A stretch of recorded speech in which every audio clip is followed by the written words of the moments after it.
Global markets की रोज की चाल थोड़ी अब चिंता कर रही है और हम तो डिस्कस करते ही हैं, बट रेटिंग एजेंसी फिच ने भी चिंता जताई है एक कर सीमा को लेकर और वो कह रही है कि यूएस की जो AAA रेटिंग है वो खतरे में आ सकती है अगर ये डील जल्द नहीं हुई तो।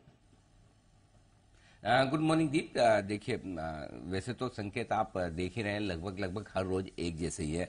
अमेरिका में कमजोरी है, हमारे बाजार ठीक ठाक हैं, बुरे नहीं हैं, अच्छे ही हैं। लेकिन जहां तक रेटिंग एजेंसीज का आपने जो सवाल पूछा है पहला कि उन्होंने चेतावनी दी है कि अगर कर्ज संकट वाला मामला जल्दी से सुलझाया नहीं गया अमेरिका में तो फिच अमेरिका की रेटिंग को डाउनग्रेड कर सकता है। बेहतर तो यह होता कर देता, अगर कर देता तो और अच्छा होता। हालांकि वो चेतावनी पहले देते हैं और उनका एक प्रोसेस है, क्योंकि आमतौर पर मैं ना वो रेटिंग एजेंसीज को 1970-1980 की बॉलीवुड की फिल्मों की पुलिस की तरह देखता हूं, जहां पर सब कुछ काम हीरो कर जाए, उसके बाद आखिर में पुलिस पहुंचती है और कहती है कि अब हम पहुंच गए टाइम से।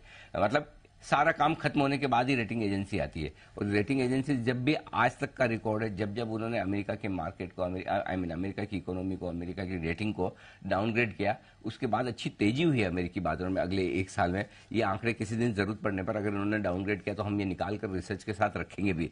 सो मैं तो ये चाहता हूं कि अगर एक बार डाउनग्रेड करना है तो कर दे, ताकि बाजार वहां से पता चले कि अब ऊपर ही जाना है। लेकिन जहां तक चेतावनी का सवाल है, चेतावनी उन्होंने साफ यही कह के दी है कि भाई हमें भी पता है डील हो जाएगी, हमें भी पता है कर्ज की जो सीमा है वो बढ़ जाएगी, लेकिन कब तक होगी, आप जल्दी नहीं बढ़ाएंगे तो फिर हमें रेटिंग डाउनग्रेड करनी पड़ सकती है। ठीक है, अपना काम कर रहे हैं, उनका काम है, उनकी चेतावनी देना उनका काम है और ऐसा करना भी चाहिए। नहीं तो फिर हम यही कहेंगे कि रेटिंग एजेंसी सारा सब कुछ हो जाने के बाद पहुंचती है। तो इस बार उन्होंने पहले पहुंचने का काम किया है कि पूरी घटना हो जाए, उसके पहले हम कम से कम ये तो कह दें कि हमारी नजर है, हमारा कैमरा लगा हुआ है, हमारी आंख उस पर है। तो आई थिंक वही हुआ है। और अब चूंकि ऐसा स्टेटमेंट आया है तो थोड़ा सा अमेरिकी बाजारों का गिरना बनता है दीप, और वैसे भी कमजोर तो है ही, राइट।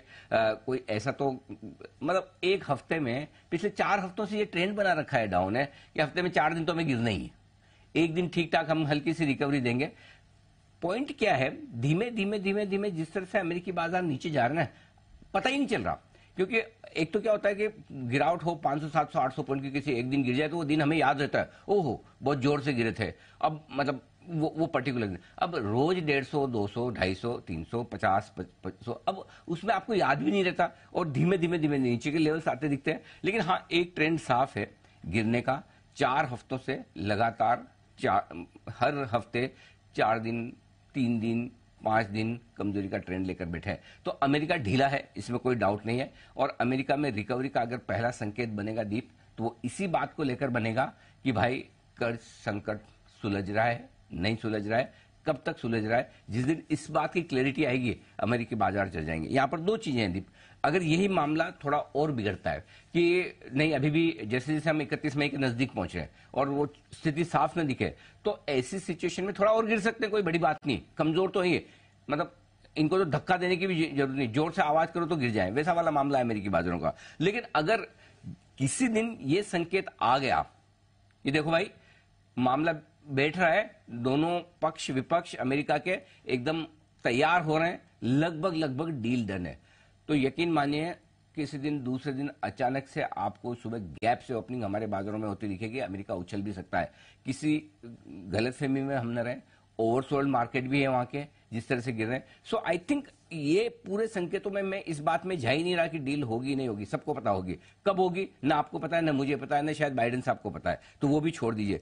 हमें एक चीज पता है, इन संकेतों के दम पर अगर हम अमेरिकी फ्यूचर्स को देखकर, अमेरिकी बाजारों को देखकर कोई ओवरनाइट पोजीशन लेकर जा रहे हैं, तो बड़े गैप के लिए ऊपर या नीचे दोनों तरफ खबर के दम पर वो आपको तैयारी रखनी। तो आपको अमेरिकी बाजारों के संकेतों को 2 तरीके से पढ़ना है। पहला संकेत थोड़ा कमजोरी की तरफ है, बिल्कुल है। दूसरा, नेक्स्ट डे अमेरिकी बाजारों के दम पर भारतीय बाजार किसी भी दिन बड़ी कमजोरी या बड़ी मजबूती के साथ खुल सकते हैं। तो आपकी जो पोजीशन है, अगर आप शॉर्ट हैं तो आपको ओवरनाइट हेज रहना है, आप लॉन्ग हैं तो आपको ओवरनाइट हेज रहना है। तो हमारे लिए संकेत इतना ही है कि भाई ओवरनाइट पोजीशन में अपना रिस्क मैनेजमेंट प्रॉपर कर लें, बाकी सब ठीक है। ओके, तो ओवरनाइट पोजीशन और रिस्क थोड़ा संभाल के चलिए, क्योंकि दोनों तरफ का एक्शन यूएस में आ सकता है जब इस डील पर क्लैरिटी हो। तो सर